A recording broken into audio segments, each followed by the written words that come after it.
Pulivendula Vontimitta polling పై react అయ్యారు ఆంధ్రప్రదేశ్ మాజీ ముఖ్యమంత్రి వైసీపీ అధినేత జగన్.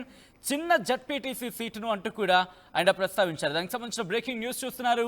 చిన్న జడ్పీటీసీ సీటుని లాక్కునేందుకు అంటూ కూడా ఆయన తన ట్వీట్ని ఇన్ఫాక్ట్ తన సోషల్ మీడియా ఎక్స్ ఖాతాలో పోస్ట్ను స్టార్ట్ చేశారు.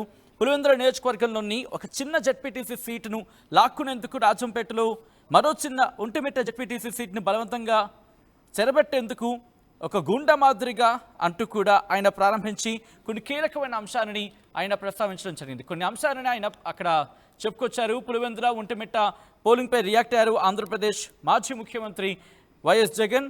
ప్రజాస్వామ్యాన్ని ఖూనీ చేశారంటూ జగన్ ట్వీట్ చేశారు. ఇవాళ నిజంగా ఓ black day. Pulivendula Ontimitta ZPTC ఎన్నికను వెంటనే రద్దు చేయాలి అంటూ ఆ డిమాండ్ని తెర మీద తీసుకొచ్చారు ఆయన. కేంద్ర బలగాల ఆధీనంలో తిరిగి ఎన్నికలు నిర్వహించాలంటూ ఆయన చెప్పుకొచ్చారు. మరి ముఖ్యంగా ఈ ఎన్నికలు సరిగ్గా జరగలేదు అని అర్థం వచ్చేలా చెప్పుకొచ్చారు. దాంతోపాటు ఇంకొన్ని అంశాలను ప్రస్తావించారు.